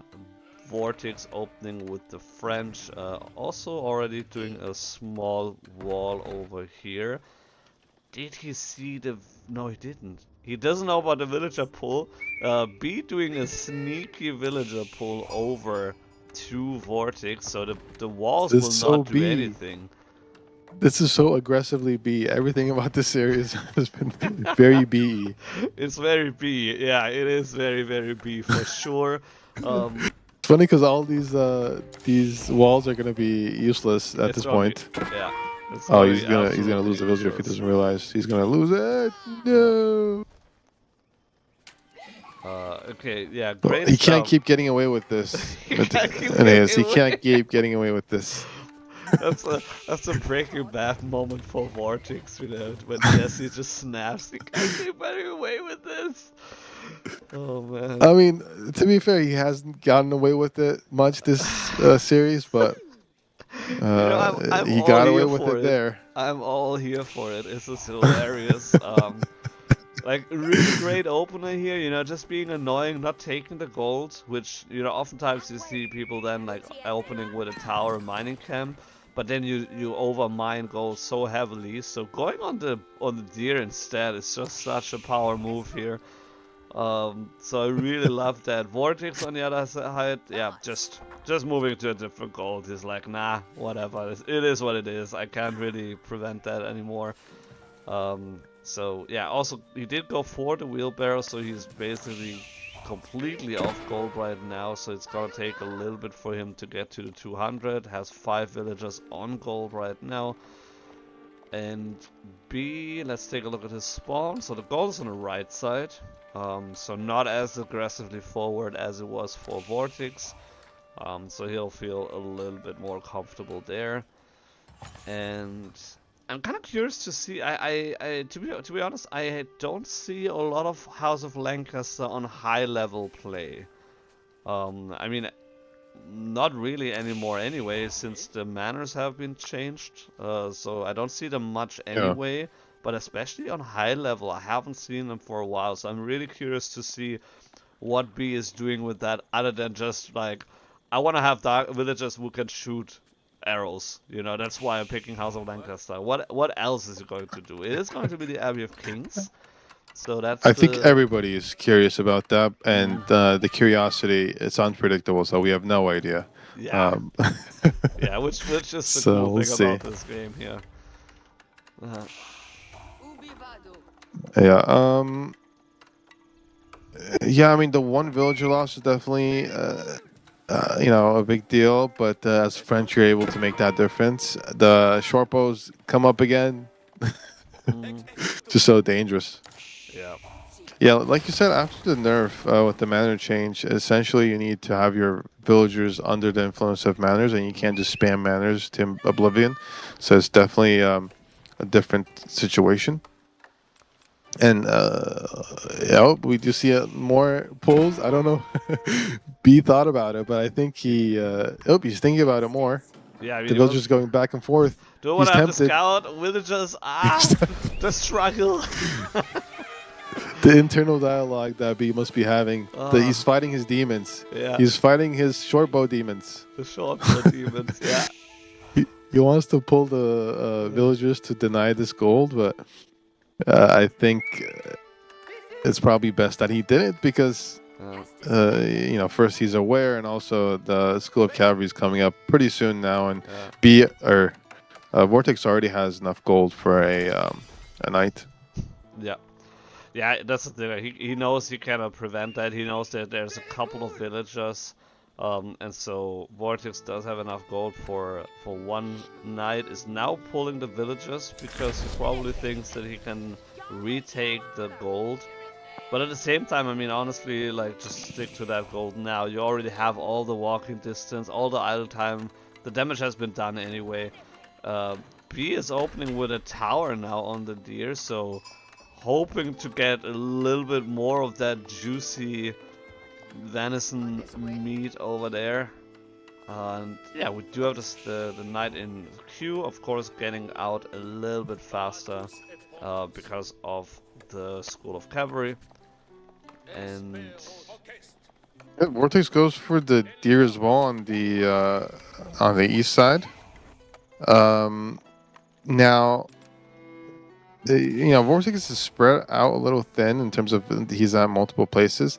The advantage, of course, is that B doesn't have cavalry immediately. He does have these lords of Lancaster, but raiding with these is a bit of a risk because if you have two knights, you know, you don't want to lose these lords that quickly, especially because you spend gold on them, right? You have food and gold, and you could be using that for upgrades and other things. And we do have barracks coming up for B. He's just gonna make some spearmen, probably be a little aggressive, but I mean, B's been able to grab one deer pack essentially from VortiX, right? So that's pretty good. He's already had that one villager kill in Dark Age, and he just kind of play aggressive from there. He does have to be very careful about his woodline and the knight, which he was about to go in the woodline, but decided against it. But yeah. Yeah, and with the one scout that B has, he was able to just, you know, in like the exact right moment, finding the knight that was going on the villagers on the gold. So VortiX doing a good job here with just, you know, maneuvering around the tower there, trying to get to the base of B, but unfortunately wasn't able to find anything there at the moment. A lot of Lancaster going down against one of the knights, so that this is why I don't want to raid with the lords, right? Especially against French. I mean, normally if it's on any other civs and there's no knights, at least you can just retreat with your lord, and horsemen and are not going to be able to kill them fast enough. But with knights, they're just kind of a direct counter to lords, and it's just a bad loss. And right now you don't have any lords, right? You have some spearmen, some hobblars. I mean, the one good thing about B's position is that he's going to be able to start making hobblars, which is great. Where's his manor, by the way? Does he not have a manor?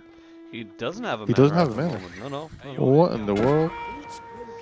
Yeah, so I mean, right That's now he could have up to three manors. He doesn't have a single manor at the moment. Knights on the villagers here on the deer, finding a charge but not getting a kill otherwise.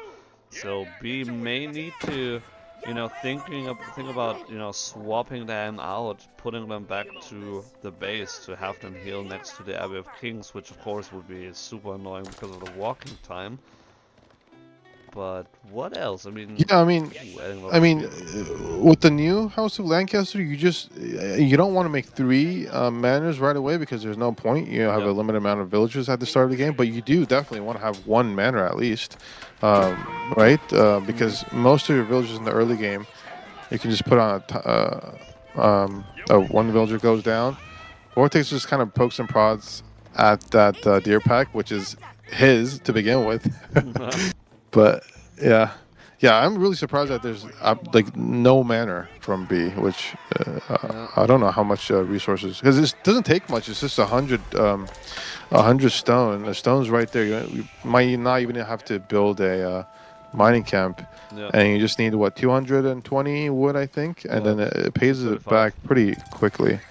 Yeah, no, absolutely. The thing is, it does have a little bit of a passive income. And then also for each villager in that influence, you know, producing additional resources. So it is quite nice, and it is paying off quite effectively. So one maybe in the wood line, and then one could be around the town center somewhere, I suppose, and then you add that later on with the berries. Another rail goes down. You can get some more farms, and that definitely would be an option. But yeah, for now it's not actually all the villagers go down on that forward deer pack. So B is going to be behind economically as the time goes on. So already 28-36 in terms of villager count. Now he is a little bit ahead on the army right now, but that's going to be temporary as the game goes on. I don't think VortiX realizes the movement of B's army though, so this could be a bit of a problem. I mean, he does have a tower there, so he has to pull the berries. He can pull the villagers. There's still a couple in the tower, so he kind of needs to move his archers. There they go. He does have a lot of knights, so as long good surround here on the one knight, but Should be able to, losing a few more villagers here, unfortunately, trying to repair the tower. But overall, should be able to just deal with that attack here. And he did find a couple villager kills though, so he is slightly ahead here. I'm losing another knight here, unfortunately. You know what else he's doing? B is actually getting the Lost Ronin point of interest on VortiX's side of the map, so he's going to be able to proxy, get some Ronin to raid, which is kind of funny. Yeah. But yeah, that's a very B thing as well. Excited to see that the random Ronin coming up. But I think, VortiX is going to realize it, so he's going to be able to get rid of that. But right now, I mean, B does have a lot of army. But as the game goes on, if VortiX doesn't take too much damage, he's just going to be okay, I feel like.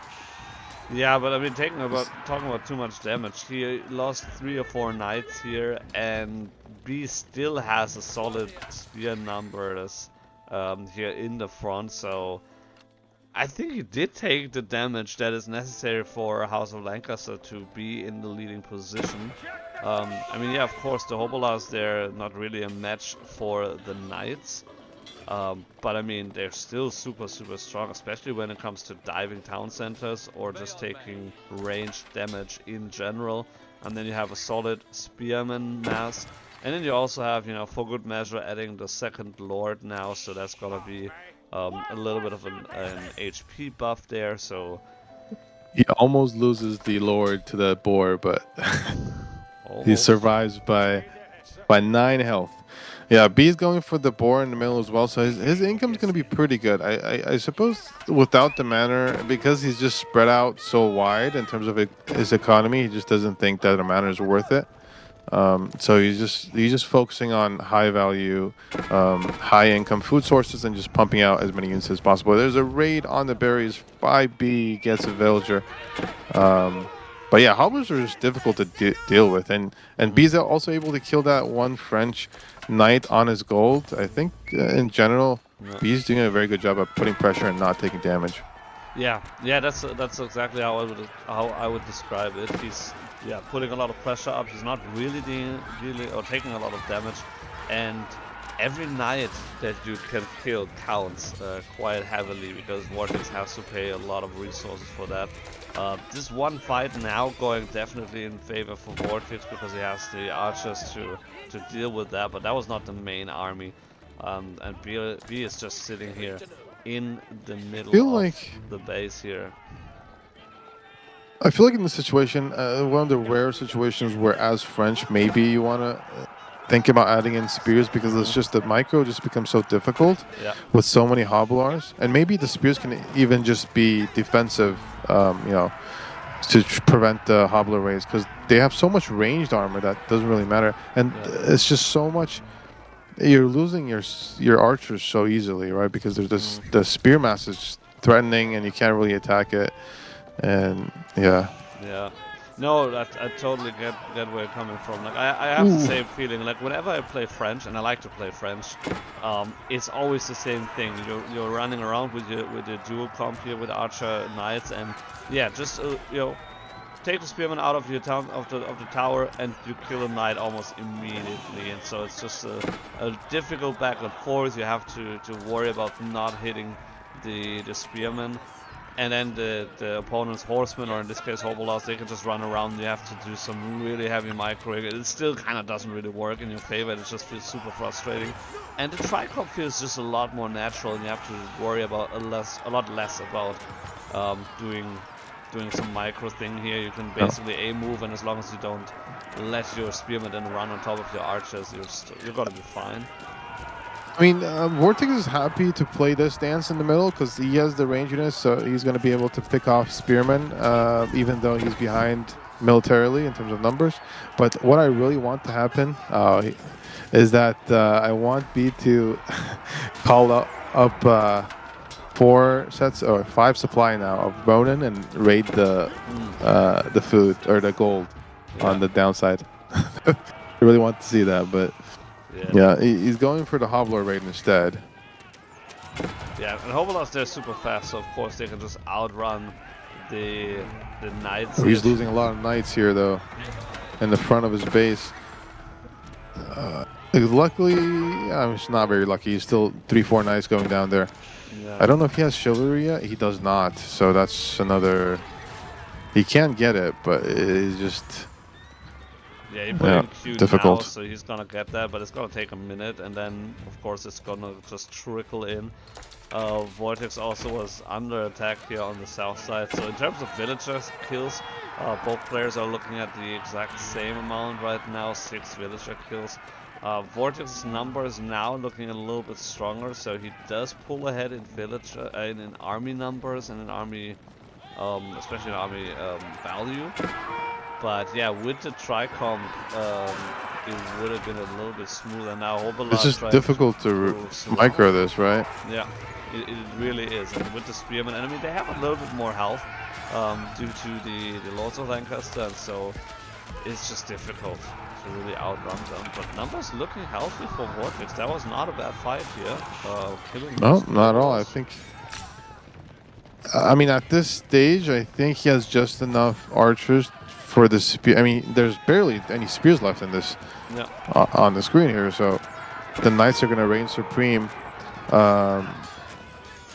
Yeah, I mean, he did lose a lot of low health knights that he could have healed back up, but I think it's more important that he's winning this fight. And VortiX takes the military advantage in terms of numbers for the first time, I think.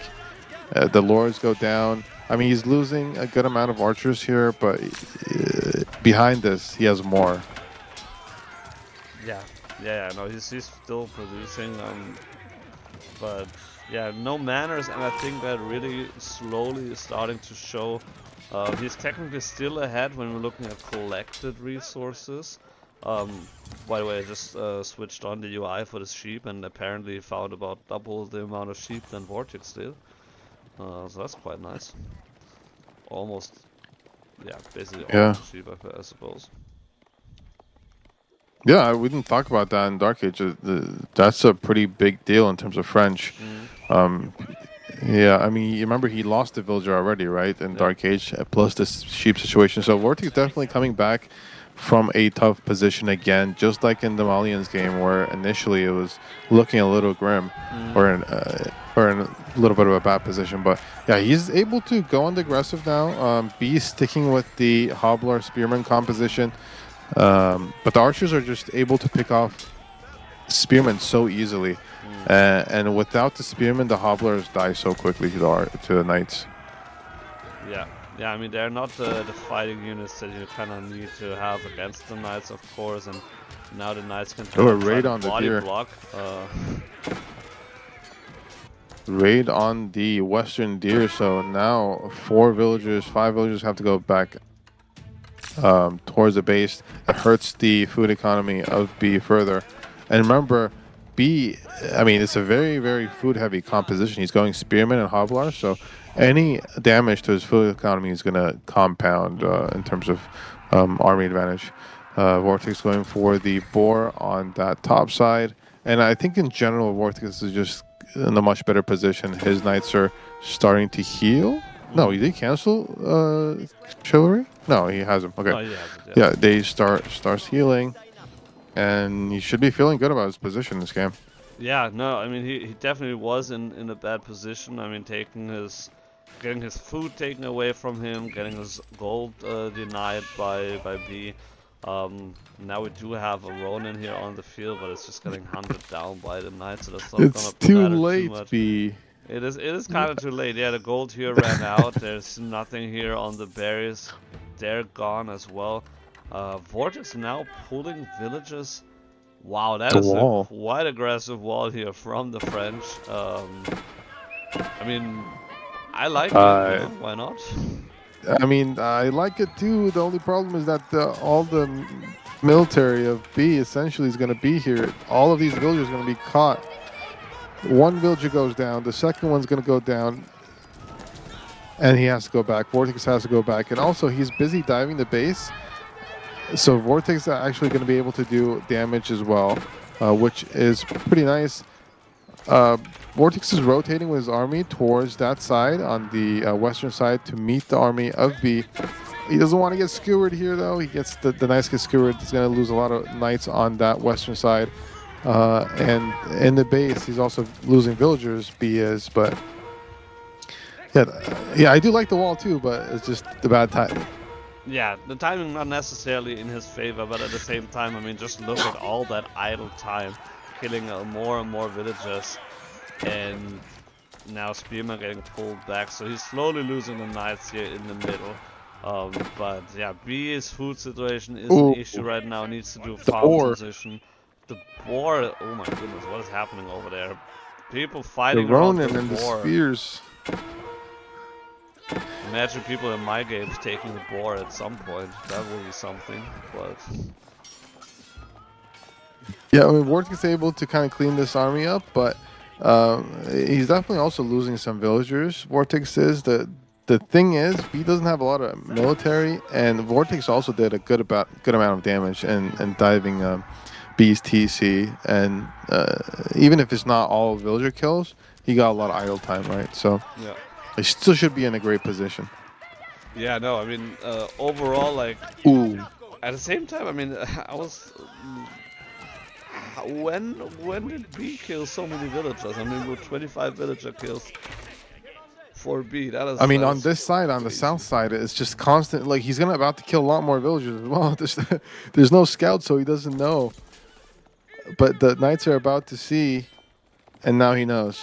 More villagers going down for B. But before this, VortiX had a lot of villagers here, and so, like we said, the Mm. timing. Most of B's limited military was on this side, so it was able to get a lot of villager kills. But um, yeah, Oh no, look at the, this is the one situation where you don't want to A move because the villagers, they're disappearing in the fog, in the stealth forest yeah. here. And then the knights are just like, well, the lumber camp is as good as that, I guess. So unfortunately, they're actually making it out alive here. They should have been all dead, in theory at least. So 3DB getting some mercy shown by VortiX. Yeah, but by the nature of the map, there's a lot of food out on the map. Remember, there's 3 boar here, right? There's Mm-hmm. 3 little pigs on this map that you can get. So a lot of food out on the map that you can take advantage of. So it kind of feels like almost a French mirror type situation where you're constantly raiding each other. A lot of villagers going down on each side. VortiX is able to get some villager kills with his archers as well, and VortiX is actually rotating on that side, on the north side of the map, and that's where most of B's food villas are. So this is going to be a tough minute for B if he's not able to defend there. Mm. Yeah, I mean, really needs to have his food situation under control, and yeah, as we pointed out, I mean, there's no fish on the water, and so you have to fight around these food resources. B did drop a market just to be able to, re-macro if needed. Hobble trying to get on top of the archers, but there's too many knights to intercept, and the spearmen are still getting sniped by the archers quite heavily. B should, I mean, VortiX at least should be able to hold that if he wants to. There's not enough spearmen, I think, to really deal a significant amount of damage, but VortiX is reacting and responding. Yeah, Yeah, it's just kind of difficult to kind of gauge how much, because your archers die so quickly, and then as the spears number goes up, now your knights are in trouble, so he has to retreat. VortiX has. B is able to actually take good fights here. I mean, the archers are dying, the knights are going down a little bit, and he's kind of pushing back VortiX towards his base. And remember, there's not a single manor has been built in this game. B says it doesn't matter. Yeah, He's just gonna keep pumping. It doesn't matter. Yeah, he has no manners at all. But yeah, I mean that was a better fight for B than I expected. I kind of thought that VortiX would be able to do more damage there, but I guess the archer numbers are not enough to snipe the spearman fast enough. Still has more more military value in theory. More knights are coming in now. Villagers need to run, need to abandon that single very bush for now. There's still one more deer over here too, actually. Oh well, not really. 2 health. On the forward, yeah. I mean, that's been a very contentious part of the map, so Yeah. it's understandable that a deer or 2 has been has been forgotten about. Now VortiX is doing a mass migration toward the middle. The Ronin raid, the Ronin boar raid is happening on the southern side, but thankfully there's 2 towers. VortiX has been anticipating this. But yeah, VortiX is able to get that map control in the middle, but a good amount of military for B.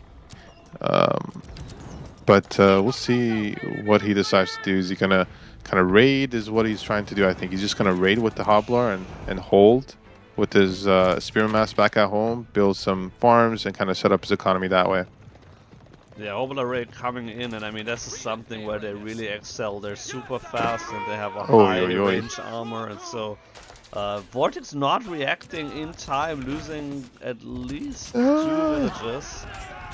Yeah, that's the 3rd one. More villages going down. And you can just burn it B has down. definitely killed a lot of villages this game. VortiX going forward. VortiX with the power, the counter power move, taking B's tier. Yeah. I mean, it's dangerous work to be a French villager in this game, but you do eat well. You live dangerously and you eat well. Yeah, that is very, very true. I mean, at the same time, an English vill here on the right side is also, you know, needs to move from the gold, needs to abandon that gold for the time being. I'm not sure if they're gonna go on the other forward gold, which is on VortiX's side, but we're gonna find out. At the same time, I mean, this is a little bit better now here for VortiX. He does have enough archers to quickly snipe the spearmen, and then it is just knights against Hobbler and a few of the lords of Lancaster, which are just on the run now. And I mean, this is also the farm transition. You know, if we're in the farms now, that's also part of B's food income, so we can really shut that down quite effectively. There's so many things happening on the map, we can't really tell, but there's one knight up on the boar, and VortiX knows that there's essentially 25 villagers from B up on that northern side. I mean, he's focused on the fight right now, but once this is over and he can kind of focus there, there's just so much opportunity to raid there. Yeah. Yeah, and also the idle time there, of course. So, I mean, that's also, I don't know, very, very important, of course, to cause some equal damage here, to cause some idle time. He's sending 2 knights. He's split 2 knights, and he's going to go for the boar and the 1,000 vills on the wood on that side. And remember, there's also the mill from VortiX there, so he's also has some line of sight. Now there is a wall there, so he's going to probably shift his villagers across the wall, but that's on VortiX's side of the map. So any reinforcements going here, these villagers are in trouble. Well, I mean, also, military is 40-20. Yeah, and one thing that is very, very important to note about the we're actually gonna see a dog with a transport ship. Yeah, dog alert. That was going to happen. Oh, that is so hilarious. But yes, what I was about to say. So the Hobblers, they're the unique horsemen of the House of Lancaster, and they actually cost gold instead of wood. And so since we don't have any gold income right now for B, he's just now moving back on the gold here. He couldn't really produce any more Hobbler at the moment. Knight on the left side here, quick reaction by B, just dropping off the food. There's enough Hobblers to hopefully deal with the Knight, but yeah, losing another villager here. 23 villager kills to 33. Quite a bloody game, if you ask me. Yeah, and I mean, the villagers are all have been very vulnerable in dangerous positions. Now VortiX is going to push his military advantage at this point. He does add, he did eventually add in spears. It's just kind of, it's too much work to micro constantly. The cab and archers, and just having a few spearmen and the mix is just going to be really effective, because a B can't really do a Yaoman transition right now. It's just too much of an abrupt change. So this push is probably going to be, you know, what ends the game. Yeah, I would kind of expect that. 5 Rams here, just stumbling upon each other. TC being under attack, the barracks has gone down, which is really valuable, of course, for VortiX, not having to worry too much about more spearmen. Then the stable going down. Now we have enough space for the Rams to actually get on top of the town center. Another house going down, so we're getting dangerously close to getting housed here. Pop capped on B side, so he needs to spend wood on more houses. He kind of needs to repair the town center if he doesn't want to lose. He needs to fight now, but yeah, the tricom with VortiX, that was probably a little bit unexpected here in this situation from B. Really would make it difficult here for B. Villagers are also getting pulled, so he does have some kind of archer units, but of course they don't do any bonus damage against the spearmen. And this is rough, getting pulled, more and more villagers getting pulled, but the town center is already down, so the damage has been done. And this is also the only defensive building here, right? The only defensive structure. There's no castle of Lancaster, town center is down, so he can just camp this all day long, and this is the game. That's it. I mean, a very, very interesting game. A lot of villagers going down for both sides. A lot of boards being taken by both players. First VortiX gets on it, gets raided, and then B gets on it, gets raided, builds a transport ship. I mean, it would be nice to see the transport ship being used, but I think VortiX at that point, realizing that he had just a big military lead, wanted to finish the game, do a big ramp push, and not kind of bother with the wild goose chase of transport ship villagers. Yeah, I mean, I think the dog was a nice move, just to have it in case if he needs to abandon the villagers at that point, because there's a lot of villagers that were on the gold there. But yeah, didn't really come to fruition. I mean, VortiX having the stronger army, also a lot more units, and with the Tricom, I mean, time and time again, like, it is a lot of investment, of course, with going for a Tricom, but most of the games we see it actually working and succeed, and so it definitely is worth it. And again, a very close game in terms of resources, even though B didn't have a single manner over the course of the game, he still was ahead in resources being gathered overall. So quite cool game, quite cool series. Again, very crazy, interesting map. And VortiX, congratulations, winning the series 3-1 in this best of 5. So he is gonna move on forward